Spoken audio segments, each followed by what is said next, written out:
Cuando escuchamos la palabra Dios en esta etapa de la vida, no pensamos solo en una idea abstracta, sino desde lo que hemos vivido. Para algunos, Dios es alguien lejano, para otros una presencia exigente o alguien que aparece únicamente cuando todo se desordena. Muchos decimos creer en Dios, pero pocas veces nos detenemos a reflexionar seriamente sobre cómo es el Dios en el que creemos. Y esa es la pregunta clave. Porque antes de hablar de nuestra fe, de nuestras decisiones o de nuestro modo de vivir, es necesario hablar de Dios. La fe cristiana no comienza con una persona que busca sentido en medio del caos. Comienza con un Dios creador que toma la iniciativa y decide crear, llamar y relacionarse. La Biblia dice en el libro de Génesis, capítulo 1, versículo 1, en el principio Dios creó los cielos y la tierra.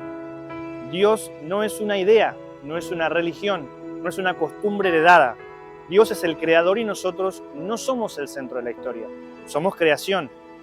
La Biblia muestra que Dios crea con propósito, no por accidente. En el libro de Génesis, capítulo 1, versículo 26, dice lo siguiente. Entonces Dios dijo, hagamos a los seres humanos a nuestra imagen para que sean como nosotros. Ellos reinarán sobre los peces del mar, las aves del cielo, los animales domésticos, todos los animales salvajes de la tierra y los animales pequeños que corren por el suelo. Esto significa que no fuimos creados solo para producir, cumplir horarios o sobrevivir. Fuimos creados para reflejar a Dios, para conocerlo y para vivir en relación con Él. Desde el comienzo, Dios no se muestra distante, Dios camina con el ser humano. La palabra de Dios dice en el libro de Génesis, capítulo 3, versículo 8, cuando soplaba la brisa fresca de la tarde, el hombre y su esposa oyeron al Señor Dios caminando por el huerto. Así que se escondieron del Señor Dios entre los árboles. La relación no fue iniciativa del hombre, no fue una búsqueda espiritual, fue diseño de Dios. El relato del Génesis lo expresa con una imagen profundamente relacional. Dios es presentado como quien se acerca, quien camina y quien busca el encuentro con su creación. La ruptura no se produjo porque Dios se ausentara, sino porque el ser humano, al romper la confianza, eligió esconderse.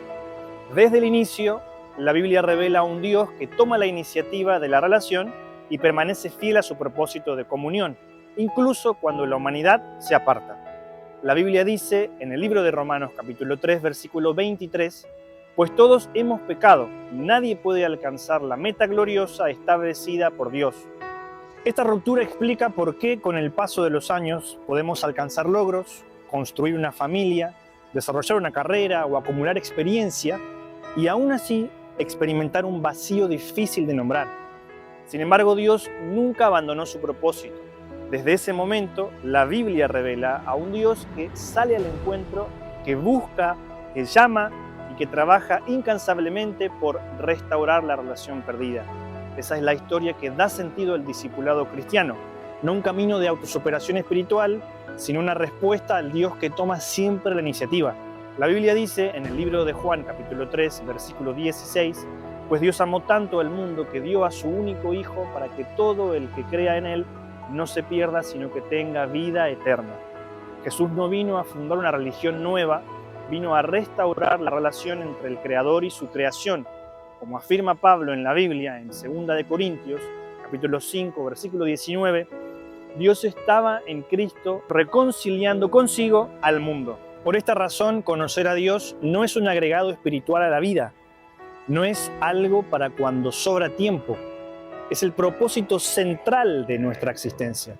La Biblia dice en el libro de Juan, capítulo 17, versículo 3, y esta es la vida eterna, que te conozcan a ti, el único Dios verdadero, y a Jesucristo, a quien has enviado.